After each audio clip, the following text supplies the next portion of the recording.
Julius seizure પાસે તો ક્યાં કમી હતી? જે માગે હાજર થઈ જાય. યુઝ્યુઅલી કામુકતા, સેક્સ્યુઅલ જે વૃત્તિ છે એનો હથિયાર તરીકે ઉપયોગ કરતા હોય. પણ ક્લિયોપેટ્રાને ખબર હતી કે એનાથી આ માણસ નહીં આકર્ષિત થાય, કારણ કે એની પાસે બહુ છે. કેટલી બધી રાણીઓ હોય, કેટલી બધી દાસીઓ હોય, કમી જ નથી એને. તો મારે એને આકર્ષિત કરવું હોય તો મારે શું કરવાનું? એણે બે વસ્તુ વાપરી. એક ક્રિએટિવિટી. તમને એ વાર્તા ખબર હોય તો એ કાર્પેટમાં એ વીંટાઈને ગઈ અને જ્યારે કાર્પેટ ખોલી ત્યારે એમાંથી ક્લિયોપેટ્રા નીકળી. This is creativity. અને બીજું લાફ્ટર.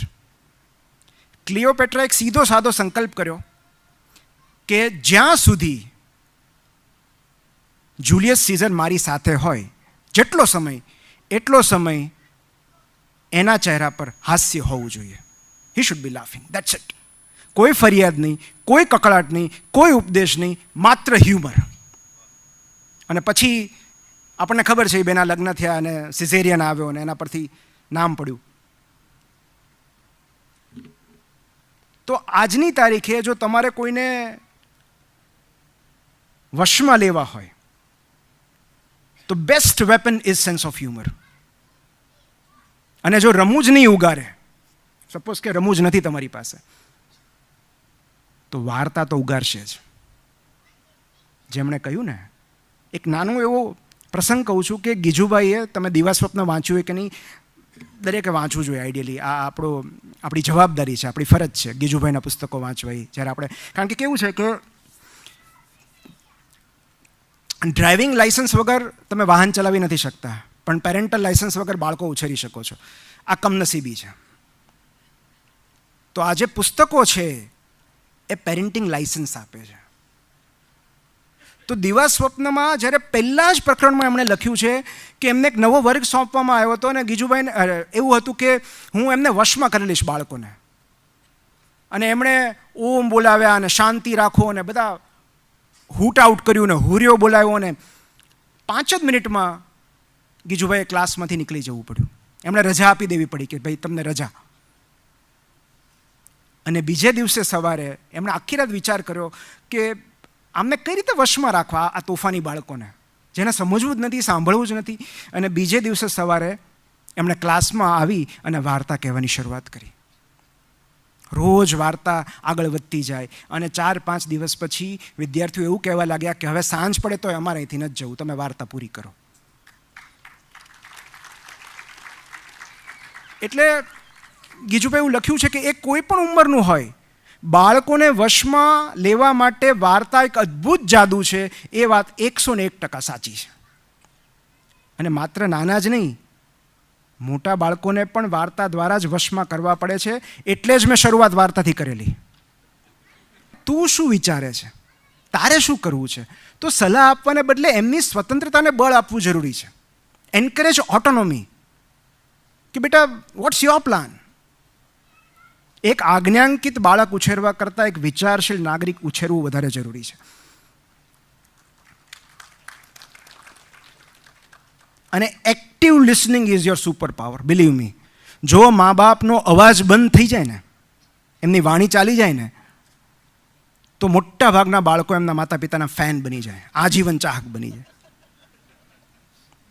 બ્રોકાઝ એરિયા ચાલ્યો જાય આખો, સ્પીચ જ ન રહે, તો પછી જો કેવી શાંતિ ને સંપ રહે છે ઘરમાં. કારણ કે પ્રોબ્લેમ અહીંથી થાય છે. આપણે એ જે ઉપદેશક છે ને આપણી અંદર રહેલો, એ તરત બહાર આવી જાય છે. એમ ન કરાય. આપણે સાંભળતા નથી એમને. એટલે બી ઇન્ટરેસ્ટેડ ઇન ધેમ.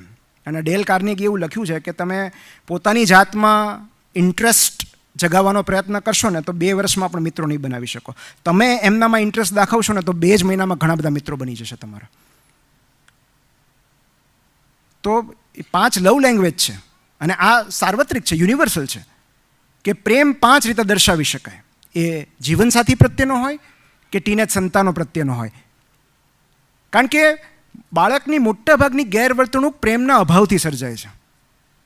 માણસ જ્યારે સૌથી વધારે અપ્રિય લાગતો હોય ને ત્યારે જ એને પ્રેમની સૌથી વધારે જરૂર હોય છે. અને એમાં પહેલું છે વર્ડ્સ ઓફ એફર્મેશન, સહાયક શબ્દો, પ્રેરક શબ્દો. એમણે કીધું ને ઓલી છોકરીનું ઉદાહરણ આપ્યું કે વાહ દોસ્ત, તે પરિસ્થિતિ બહુ સુંદર રીતે હેન્ડલ કરી, વેરી નાઇસ. ફલાણાની હાજરીમાં તે બહુ સરસ બિહેવ કર્યું, તારી સેન્સ ઓફ હ્યુમર જોરદાર છે. બીજું સેવા. સેવા એટલે કંઈ એના પગ નથી દબાવવાના, પણ સેવા એટલે એનો પ્રોજેક્ટ પૂરો કરવામાં મદદ કરવાની છે, કે એની સાયકલને પંક્ચર પડી ગયું તો એ રિપેર કરી દેવાનું. આ બધી આમ તો આપણી ફરજ કહેવાય, પણ સેવા. ત્રીજું છે ગિફ્ટ્સ. ગિફ્ટ્સ પણ એવી કે આ પુસ્તક તને ગમશે, તારું રાઇટિંગ પેડ તૂટી ગયું હતું ને, તો આ રાઇટિંગ પેડ. તો જ્યારે આપણે ગિફ્ટ આપીએ છીએ ત્યારે બાળકને રિયલાઇઝ થાય છે કે નહીં, પપ્પા કે મમ્મી મારા વિશે વિચારે છે. ચોથું ક્વોલિટી ટાઈમ, સમય, અનડિવાઇડેડ અટેન્શન. જ્યારે આપણે એ બોલતા હોય ને આપણે સાંભળતા હોઈએ, અથવા કોઈ શેર્ડ એક્ટિવિટી કરતા હોઈએ. અને પાંચમું સ્પર્શ, સૌથી વધારે મહત્ત્વની વાત. એક પુસ્તકમાં એક બહુ સરસ લખ્યું છે કે બાળક મારું માનતું નથી. આપણે કહીએ છીએ ને કે બાળક મારું સાંભળતું નથી, તો મા બાપ થવું આકરું છે. આ પુસ્તકનું નામ છે ગીજુભાઈના, મા બાપ થવું આકરું છે. અને એમાં એમણે દરેક પ્રોબ્લેમને ઉદાહરણ સાથે સમજાવ્યું છે, વાર્તાના સ્વરૂપમાં. અને એમાં એક વાલી આવીને કહે છે કે ભાઈ આ બાળક મારું માનતું નથી. મમ્મી પપ્પા આવીને ગીજુભાઈને કહે છે. એટલે ગીજુભાઈએ સામો સવાલ કર્યો કે તમે બંને એકબીજાનું માનો છો?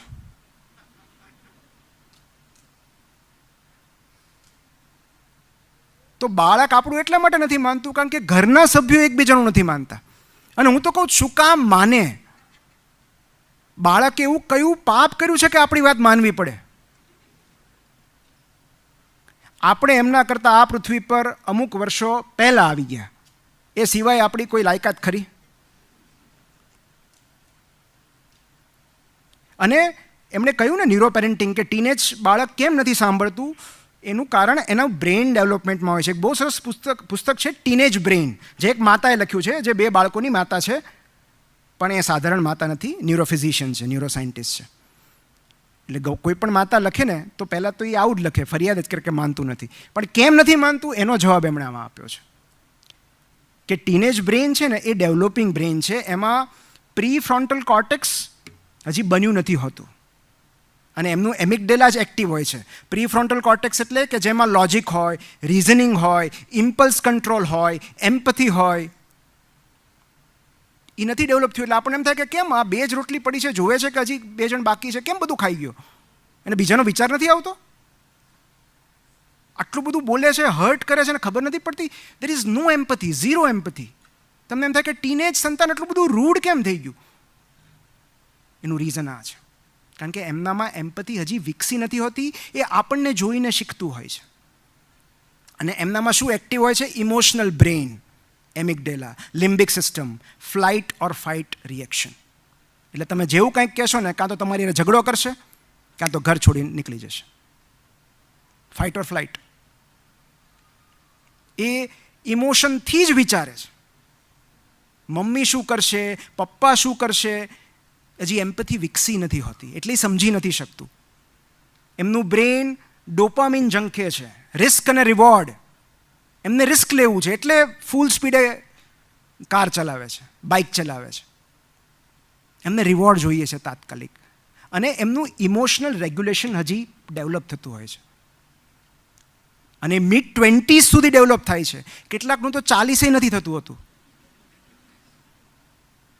નથી હોતું ઇમોશનલ રેગ્યુલેશન. ભાવાત્મક પરિપક્વતા નથી હોતી. અને જો 25 સુધીમાં નહીં આવે તો પછી આશાય ન રાખવી. એટલે એમને ઇમોશન્સ વધુ તીવ્રતાથી ફીલ થાય છે અને એમાંથી બહાર આવતા વાર લાગે છે. અને સેકન્ડ એ છે કે autonomy is the developmental need. સ્વરાજ કે સ્વાયત્તતા એમની વિકાસલક્ષી જરૂરિયાત છે. અને એટલે મા બાપનો વિરોધ કરવો કે સામે ના પાડવી એ એમની સ્વતંત્ર ઓળખ કેળવવા માટે તંદુરસ્ત લક્ષણ છે. આપણને એમ થાય કે દરેક વસ્તુને ના પાડે છે. પણ 3 E's are very important. Ears, empathy અને એન્કરેજમેન્ટ. અને સિમ્પલ ફોર્મ્યુલા જ એ છે કે ફર્સ્ટ કનેક્ટ ધેન કરેક્ટ. પહેલાં કનેક્ટ થાવ એમની સાથે અને અમુક વાતો એમને કહેવી જરૂરી હોય છે. આપણા અનુભવો, જ્યાં આપણે દુઃખી થયેલા કે જ્યાં આપણે દાઝેલા છીએ કે જે આપણા અનુભવો છે એમને કહેવા જરૂરી છે. દેટ ઇઝ પેરેન્ટિંગ, કે આપણે આપણા અનુભવો એમની સાથે શેર કરી શકીએ. પણ એ કહેવા માટે બાળક રિસેપ્ટિવ હોવું જરૂરી છે, અને રિસેપ્ટિવ હોવા માટે એનું કનેક્ટેડ હોવું જરૂરી છે. So I would say connection, then compassion and then correction. એટલે તમારે બાળકને સલાહ આપવી છે તો આપો, પણ પહેલાં એની સાથે અડધી કલાક રમવું પડશે, એની વાત પહેલાં સાંભળવી પડશે. અને એમણે બહુ સરસ ઉદાહરણ આપ્યું કે બાળક સ્કૂલેથી આવે ત્યારે મમ્મીના પ્રશ્નો શું હોય કે આજે શું કરાવ્યું, કેટલું લેસન આપ્યું, શું હોમવર્ક આપ્યું, પરીક્ષા કઈ હતી, કેટલા માર્ક્સ આવ્યા, તારી બહેનપણીના કેટલા આવ્યા, તારા ભાઈબંધના કેટલા આવ્યા. આપણે ક્યારે એવું નથી પૂછતા, બેટા તારો દિવસ કેવો રહ્યો, તે ખાધું. This is connection. અને જ્યારે આપણે આવું પૂછીએ છીએ ત્યારે બાળકને સમજાય છે કે મમ્મી કે પપ્પાને મારી ઉપલબ્ધિઓ કે સફળતામાં નહીં, મારામાં રસ છે, મારા અચીવમેન્ટ્સમાં નહીં, મને એક વ્યક્તિ તરીકે તેઓ પ્રેમ કરે છે.